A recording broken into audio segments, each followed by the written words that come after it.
Tech Sounds presenta Territorio Negocios.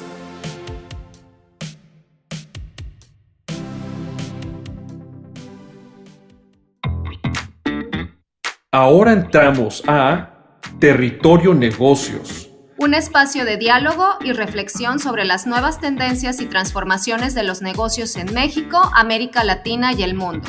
Yo soy Alicia Galindo. Yo soy Jaime Martínez y te damos la bienvenida al podcast de EGADE Business School y la Escuela de Negocios del Tecnológico de Monterrey. Bienvenidos de vuelta a Territorio Negocios para discutir el storytelling empresarial. Para este tema fascinante tenemos como invitada a Ciranda González, directora de Sarosi Consultores y profesora de la Escuela de Humanidades y Educación del Tecnológico de Monterrey. Bienvenida, Ciranda. Hola, ¿qué tal? Muchísimas gracias, Jaime, y a toda la audiencia de Territorio Negocios. Muchas gracias por la invitación. Gracias a ti, y yo soy su anfitrión Jaime Martínez, decano regional para la Ciudad de México de la Escuela de Negocios del TEC de Monterrey. Ahora, antes de comenzar, les recuerdo, escúchenos, súmense a la conversación, opinen, pregunten con el hashtag Territorio Negocios en la red social de su preferencia. La creación de historias al interior de las empresas se ha ido consolidando como una vía para impulsar los esfuerzos de muchas áreas. Y esto está sucediendo en empresas de la talla de Microsoft, IBM o General Electric, donde sus divisiones de recursos humanos y de mercadotecnia pues están echando mano de esta arte que es el storytelling, al grado en el que incluso han creado organizaciones como estas el rol de Chief Storyteller, como cuenta historias en jefe, ¿no? Por la facilidad con la que las personas conectamos con las historias, la realidad es que un relato sobre la compañía que sea interesante, que sea inspirador, si se logra compartirlo con los colaboradores, clientes, con los socios, puede incrementar el sentido de pertenencia, de solidez en los vínculos al interior de la organización, de entender el porqué o el propósito de la empresa. Y en fin, ayuda con todas las estrategias que sean importantes y de crecimiento y de transformación que pueda tener una organización. Entonces, para discutir este tema al interior de las organizaciones y cómo ustedes en la audiencia pueden hacer del storytelling parte de su portafolio de herramientas directivas y como colaboradores, bueno, pues tenemos a Ciranda como invitada. Entonces, Ciranda, en términos generales, ¿cómo definirías tú lo que es el storytelling? ¿Y cómo es que, con un poquito de historia, cómo es que surge la atracción humana hacia los relatos? Bueno, pues en ese sentido, si nos metiéramos a Internet, encontraríamos una infinidad de definiciones sobre lo que es el storytelling desde el punto de vista de la publicidad, la mercadotecnia, la literatura, y en realidad, pues es difícil llegar a una definición como tal, pero a mí me gusta pensar que es el arte de contar historias y conectar con las emociones y el corazón de las personas. Creo que en cualquier manifestación humana lo que buscamos es ese contacto con los otros y que haya una reacción de me importa, me interesa, quiero conocer, quiero saber. Y las historias tienen esa magia de poder conectar con las personas y hacernos despertar el interés y la motivación. Y en cuanto a la parte histórica, pues sin duda desde que la época de las cavernas iniciaba con estos primeros homínidos pensantes, pues ellos ya tenían esta necesidad a través de sus pinturas rupestres de contar historias, ¿no? Y de alguna manera a través de ellas nos hacían saber lo que significaba la caza o la recolección o las cosas que les preocupaban. Entonces, digamos que desde que el ser humano empieza a manifestarse, lo hace a través de pequeñas historias o imágenes que hoy en día podríamos decir que son hasta los memes o las maneras en las que nos comunicamos en la actualidad. Y posteriormente, pues empieza la oralidad, a contar las historias cuando empezamos a hablar. Los juglares, por ejemplo, durante la Edad Media tienen esta necesidad de ir contando de pueblo en pueblo, de manera cantada, las historias heroicas de los grandes caballeros, ¿no? Entonces, todas las historias, ya sean orales, escritas o audiovisuales que nos llegan, pues tienen esta manera de conectarnos y hacer sentirnos de una manera pertenecientes, y todos los seres humanos de alguna manera queremos dejar un legado. Por eso nuestras historias se convierten en esos elementos en donde nosotros conectamos con las audiencias. Entonces, las historias han existido siempre, seguirán existiendo, Y aquí lo importante es cómo les empezamos a dar forma para que puedan llegar a las audiencias dependiendo de lo que nosotros queremos decirles, y así como en el área de la literatura, ¿verdad? Cuando leemos una novela, pues en el área de los negocios hoy en día se ha tomado con gran relevancia este elemento, como bien decías, en esta nueva función del storyteller al interior de las organizaciones y cómo su función tiene ciertas particularidades muy bien definidas y utilizando una metodología muy clara de cómo llevarlo a los diferentes ámbitos. Ahora, antes de indagar, y creo que hay que hacerlo, Ciranda, sobre la anatomía de una buena historia, eh, compartir con la audiencia que es tan poderoso, reafirmando lo que tú acabas de compartir, que es tan poderoso el relato que se han hecho resonancias magnéticas en el cerebro humano y cuando una persona está escuchando una historia, se iluminan partes del cerebro o muchas más partes y con una intensidad mayor que con un relato incluso leído. Y eso es precisamente porque tenemos como civilización, pues la hipótesis, digamos, histórica es que tenemos muchos más años conservando los relatos y la tradición oral que tú acabas de describir, que el tiempo escribiendo. Por eso a la fecha a los bebés hay que enseñarles a leer y a escribir, pero el habla, pues la toman los bebés de forma espontánea, instintiva, orgánica, con base en el idioma o la lengua que escuchan a su alrededor. No hay que enseñarles a los niños a escuchar o a reproducir palabras. Y ese es el poder del que nos apalancamos para tener pues, ese impacto deseado en la audiencia. Ahora, yo estoy seguro que a lo largo de la historia tú hablabas de los relatos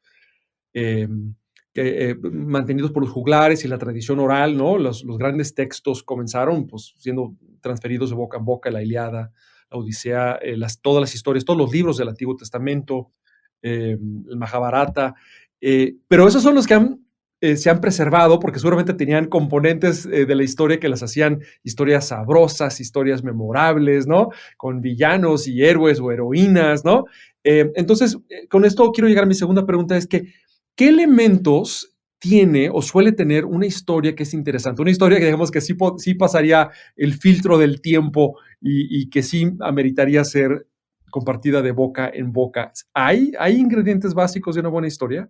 Sí, desde luego, y haciendo un poco de resonancia a lo que comentabas, una buena historia despierta el cerebro límbico, que es la parte de las emociones, y está demostrado que hormonalmente generamos endorfinas, segregamos también endorfinas, serotonina, todas estas hormonas de la felicidad que de alguna manera se reactivan cuando nos sentimos interesados en una historia, ¿no? Comentando lo que tú estabas diciendo en tu en esta parte del cerebro, ¿no? Y evidentemente sí hay elementos básicos que suele tener una historia y esto tiene que ver con la estructura básica que nos enseñaron en la escuela, que es una introducción, un planteamiento, un desarrollo, un clímax, un momento importante donde nos conectamos con el personaje y una conclusión. Y en ese personaje tiene que haber siempre una necesidad, una debilidad o un deseo no cumplido, es decir, una vulnerabilidad. Y esa vulnerabilidad hace que nos sintamos atraídos a ese personaje y aunque sepamos que es una ficción, nos duele o podemos llorar o nos podemos asombrar porque sentimos una conexión. Por ahí Andrew Stanton, que es el creador de A Bug's Life y Toy Story, dice, no hay persona a la que no puedas amar después de haber escuchado su historia y tiene que ver justamente con que nos vinculamos con esta parte humana en su necesidad o su debilidad. Por eso cuando vemos una película en donde matan a millones de personajes, ¿no? Como en Rápido y Furioso, pues no sentimos nada. Pero cuando ya hemos sentido una conexión porque conocemos la historia del personaje, porque nos ha mostrado una parte de debilidad y nos sentimos reflejados, pues de alguna manera conectamos. En los negocios, cuando nosotros planteamos en una pequeña historia a alguien que tiene una necesidad o una debilidad y nosotros nos sentimos espejeados, pues de alguna manera conectamos con esa emoción y por eso nos interesa adquirir un producto o un servicio. De ahí la importancia que tiene una historia también para vincularse en la parte de la publicidad. Y sin duda, todas las historias hacen uso también de elementos metafóricos, de imágenes visuales, de la descripción a través de detalles y hace uso de un elemento muy importante que es la memoria sensorial, en donde nosotros podemos recordar a qué huele una flor o cómo sabe una un panecito recién hechecito, ¿no? O cómo se ve una imagen, o podemos transportarnos a lugares aunque no hayamos estado ahí físicamente, a través de la parte visual, a través de la parte auditiva o escrita. Entonces, esos elementos de los que echa mano la parte oral, escrita o audiovisual, pues nos transportan a lugares imaginarios, a lugares que nos hacen sentir o percibir cosas que a lo mejor no hemos sentido o hemos sentido de otra manera, ¿no? Entonces, creo que el relato dentro del storytelling tiene que ver con alimentarse de esos elementos y no es por casualidad que tengan éxito, es por diseño. Entonces, cuando nosotros vemos o leemos o escuchamos una buena historia, conectamos o vinculamos inmediatamente con ella. Es como hablar en público, ¿no? Hay gente que indudablemente tiene una facilidad natural, pero de que hay una técnica con una gama de fórmulas que uno puede practicar, ir pues ganando ese dominio sobre ellas para ser un orador o una oradora. Pues lo mismo con el saber contar relatos. Yo, en mi experiencia en la escuela de negocios, hay mucha gente que dice, yo no soy bueno contando una historia o contando chistes. Siempre tenemos alguna amistad, ¿no? Que es buena contando chistes. Pero la realidad es que se puede desarrollar y se puede trabajar, y seguramente este episodio y algunos consejos que vamos a compartir con la audiencia van a hacer la diferencia. Estaba recordando, Cyranda, una historia quizás apócrifa de hace unos 50 años, que habla de la importancia de saber contar historias. A veces son historias pequeñas, pero la importancia. Entonces, un poeta francés que se llamó y existió, Jacques Prévert, la historia es que se encuentra a un pordiosero en las calles de París que es invidente y tiene un letrero que dice, pide pues una limosna, ¿no? Una donación de dinero, y no estaba recolectando mucho dinero, no le estaba yendo muy bien recibiendo limosnas. Entonces, Jacques le pide su letrero, le da la vuelta y escribe otra cosa y le dice al invidente, le dice, mantenga usted aquí este letrero con lo que yo dibujé y vuelvo mañana y me cuenta cómo le fue. Y al día siguiente vuelve a pasar Jacques Prévert, se encuentra a este señor y le dice, oiga, ¿cómo le fue? Me dice, como nunca de bien, todo el mundo me estuvo dando dinero. Oiga, cuénteme, ¿qué escribió? ¿Qué me puso usted en el letrero? Y lo que este poeta le escribió es, la primavera se acerca, pero yo no podré verla, ¿no? Entonces, eso es un pequeño relato, es un relato dentro de un relato, pero eso ejemplifica un poco, creo que los elementos que tú mencionabas de poder identificarnos, que los protagonistas despierten nuestra empatía, ¿no? Y que las cosas nos importen. Ahora, estos elementos que nos acabas de contar, Cyranda, ¿cómo llevarlos al ámbito empresarial? Porque el ámbito empresarial pues, puede ser más árido, ¿no? Puede a veces no ser tan inspirador como una gran epopeya y una gran aventura donde uno batalla contra monstruos míticos, ¿no? ¿Cómo logramos estos elementos traducirlos a la banalidad, del ámbito laboral?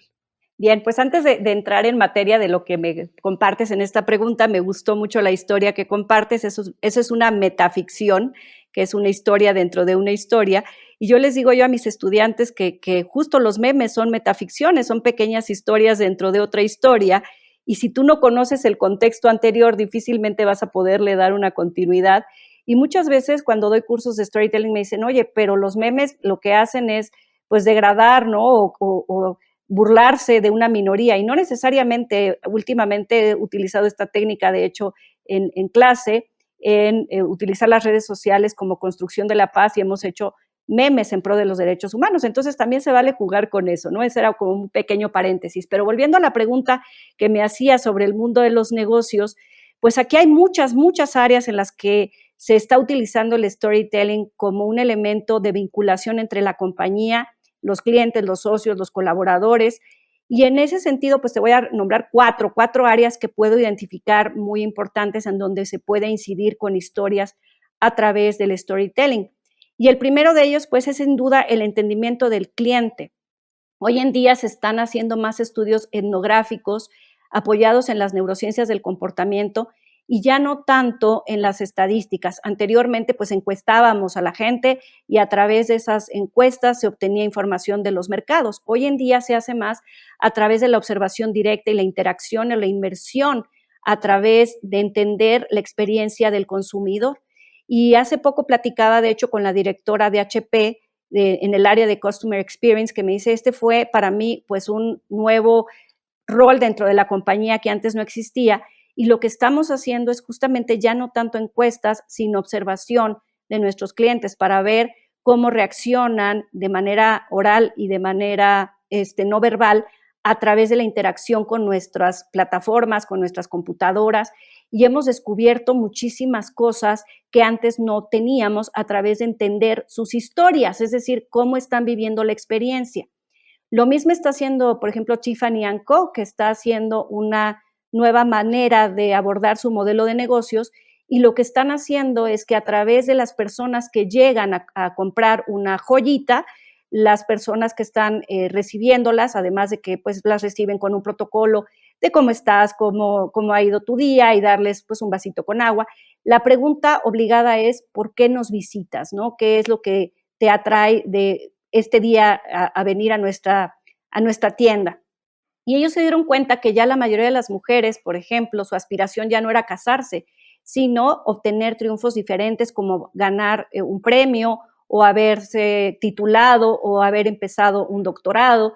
Entonces, todo el modelo de negocio de Tiffany se cambia a partir de hacer una bitácora con todas estas historias que van recogiendo a través del entendimiento del cliente. Entonces, por ahí hay un área muy importante donde se puede trabajar con el storytelling a través de entender las experiencias de los consumidores y, como lo decías tú al inicio, con esta nueva forma de insertar al Chief Storyteller en IBM, en General Electric, y creo que ahí hay un campo muy fértil para que las historias se conviertan en elementos para los negocios.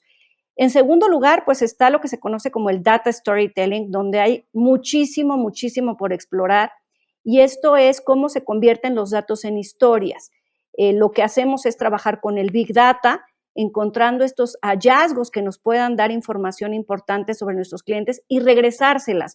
Ejemplo, Spotify, ¿no? Que a final del año nos va dando este Big Data de todo lo que nosotros escuchamos durante el año, nos pone pedacitos de canciones, nos dice, durante este año tú escuchaste tantas horas, este fue tu playlist más importante, este fue tu artista favorito, e incluso esta vez Spotify se arriesgó con el data storytelling poniéndonos cómo estaba nuestra aura durante todo el año dependiendo de las canciones que escuchamos. Entonces, la gente empezó a compartir estas historias. Entonces, el poder que puede tener los datos convertidos en historias, que también lo hace, por ejemplo, Facebook, ¿no? Donde te pone tu aniversario de amistad con tal persona, te dieron tantos likes. Todo eso es data storytelling y se está utilizando muchísimo para conectar con las audiencias y entender cuáles son nuestras tendencias dominantes, cuáles son nuestros hábitos de consumo, cómo estamos interactuando. Entonces, ahí hay una cantidad de información importantísima que se está convirtiendo en historias. En tercer lugar, tenemos la publicidad, que sin duda, pues anteriormente nosotros veíamos la televisión comercial y lo que hacíamos era pues ver los comerciales en donde nos ofrecían un producto. Hoy en día están migrando todas las compañías a contar historias, ¿no? Tenemos ejemplos como Nike, como Food, como Corona, que han generado estas versiones que se están volviendo orgánicas y virales. Hoy ya no es necesario que veas un comercial porque te vas o que lo quites porque te quieres ir a comer las palomitas o ir al baño mientras están estos comerciales, sino que incluso ya los compartimos porque nos gusta la historia detrás de las marcas. Ya no se están vendiendo solamente productos o servicios, se venden las experiencias relacionadas con estos productos. Entonces, creo yo que ahí hay una enorme también área en donde las compañías están cuidando cómo contar historias para llegar al corazón de los públicos.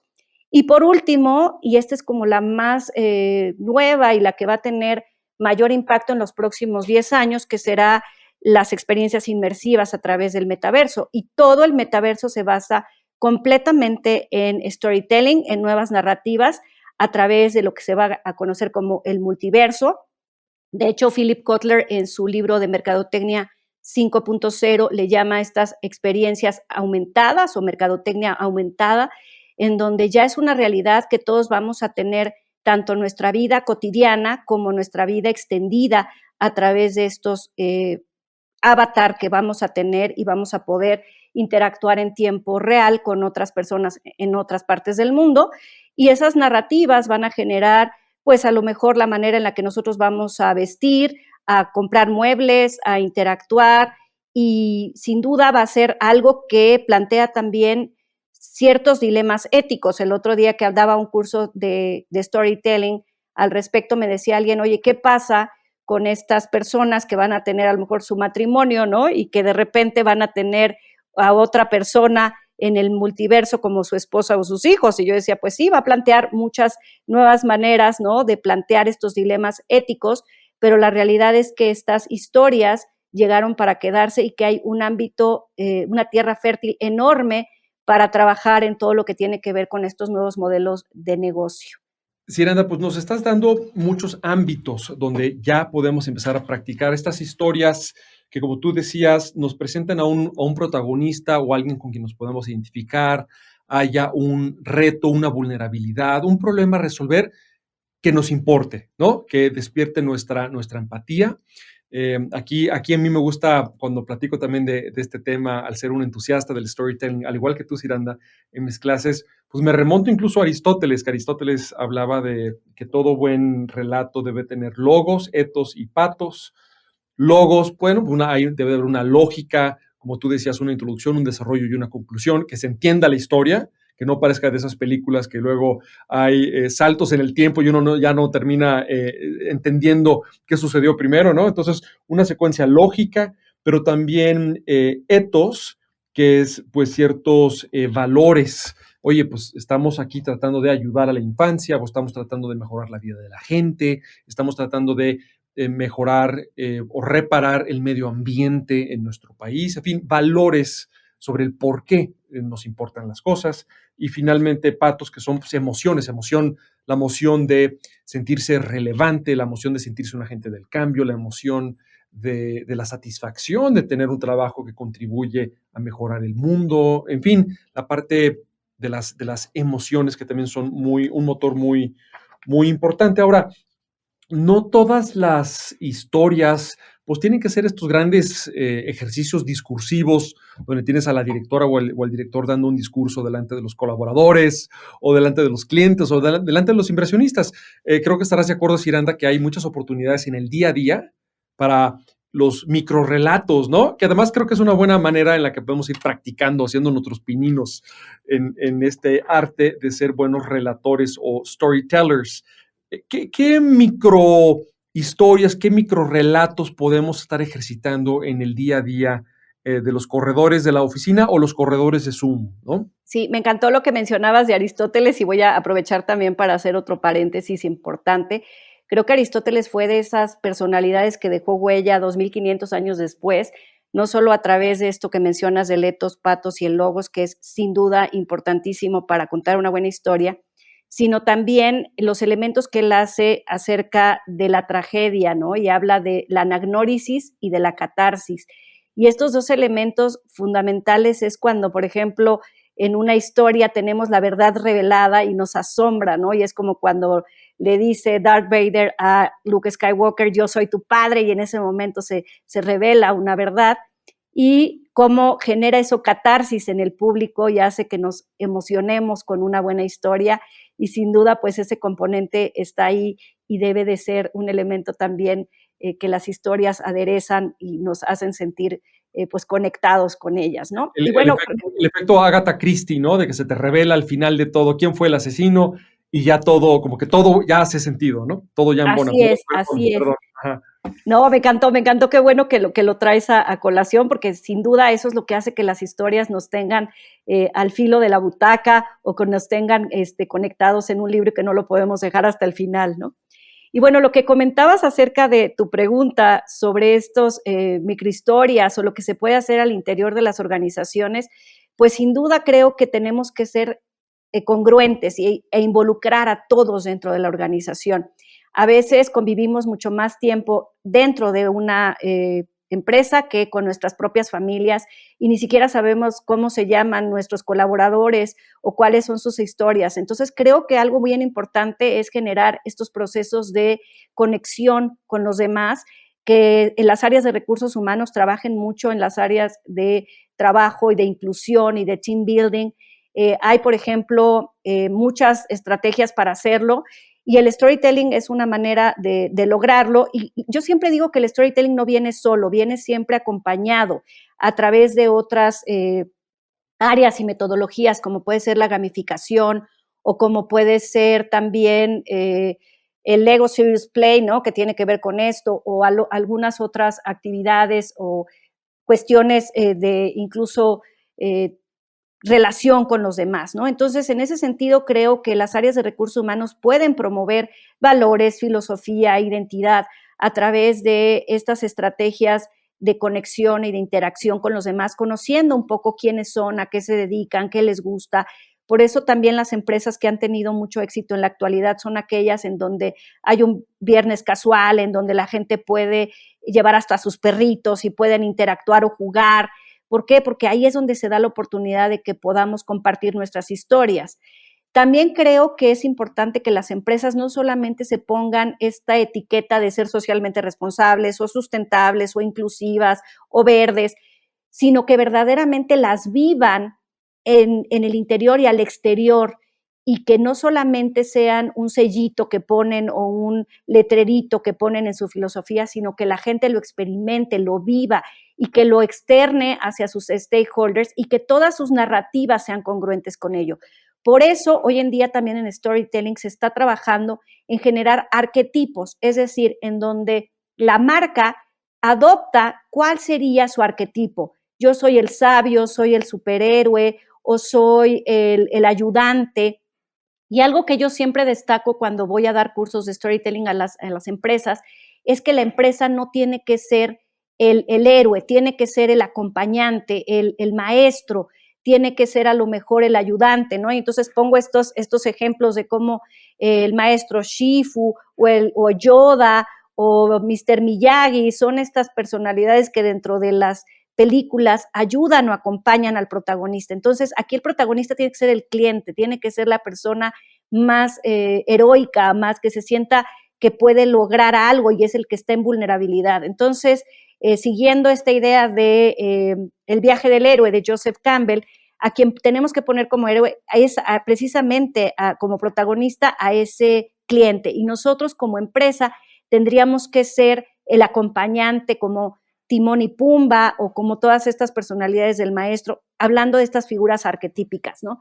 Entonces, ¿cómo genero que esta filosofía, esta narrativa, no solamente esté como un sello, sino que se viva al interior, pues haciendo la patente y conectando con mis diferentes públicos y mis stakeholders, tanto al interior como al exterior, ¿no? Y obviamente creando experiencias de valor en donde yo pueda darle a mi cliente estas narrativas de que yo soy verdaderamente alguien que lo va a acompañar y le voy a resolver algo a la primera y de manera satisfactoria, porque hoy en día pensamos que crear experiencia es que el Uber te dé una botella de agua o cuando llegues a un hotel te den una galleta, y la realidad es que eso no es una experiencia. Una experiencia es que yo me sienta satisfecho, que me hayan resuelto el problema que tenía y que sienta, como decías tú, a lo mejor un chiste cuando te lo cuentan al final, que digas, ay, qué rico, qué padre, me reí, me encantó, me llamó la atención. Y una buena historia siempre deja un buen sabor de boca, siempre te hace sentir que valió la pena escucharla hasta el final. Lo mismo pasa con las experiencias. Cuando tú a alguien le haces sentir al interior de tu negocio, de tu servicio, de tu producto, que valió la pena, pues tiene un buen final, ¿no? Entonces creo que ahí es donde podremos hacer que estas pequeñas historias verdaderamente permeen en la organización y que en cada una de las manifestaciones que hagamos pues se perciba este storytelling. Magnífico, Ciranda. Y pues para redondear todo esto que nos has compartido, pues la exhortación que de alguna manera también ya le hiciste a la audiencia de que no hay historias aburridas en las personas o en las organizaciones, simplemente historias mal contadas. Entonces esa es la invitación a que analicemos muy bien. Estamos rodeados todos y todas de historias nuestras o de la gente alrededor y armarlas, confeccionarlas de manera de que haya un protagonista, un reto, un desafío, una emoción involucrada, un motivo, ¿no? que nos impulsa, y a veces puede ser el protagonista o puede ser el sabio o la sabia que acompaña o ayuda a ese protagonista, ¿no? Porque finalmente también las historias tienen un gran elenco y un gran reparto. Pues esto fue Storytelling Empresarial, un tema fascinante que nos expuso Ciranda González, directora de Sarosi Consultores y profesora de la Escuela de Humanidades y Educación del Tecnológico de Monterrey. Yo fui su anfitrión, Jaime Martínez, decano regional para la Ciudad de México de la Escuela de Negocios, también del Tecnológico de Monterrey. No se olviden de comentar usando el hashtag Territorio Negocios en la red social de su preferencia y nos seguimos escuchando muy pronto. Si quieres conocer más sobre los sucesos de la actualidad política, te invitamos a escuchar Con su permiso. Estamos ante la batalla de política económica más importante de este sexenio. El podcast en el que nuestros expertos hablan sobre los temas más actuales de la agenda pública en México y en el mundo. Escúchalo en Spotify, Apple Podcast y Google Podcasts. Productor ejecutivo de Tech Sounds, Lisbeth Siller Tanguma. Productores de Territorio Negocios, Carla Díaz, José Ángel de la Paz, Santiago Velázquez y Agustín Madrigal. Analíticos y alianzas, Lilia del Carmen Martínez. Difusión y diseño, Erika Treviño, Victoria Segura y Lisette Rodarte. Postproducción, Max Pérez y Marcelo Segura. Los invitamos a escuchar el siguiente episodio de Territorio Negocios y el resto de los programas de Tech Sounds en Spotify, Apple Podcast, Google Podcast y en tech.mx/tech-sounds.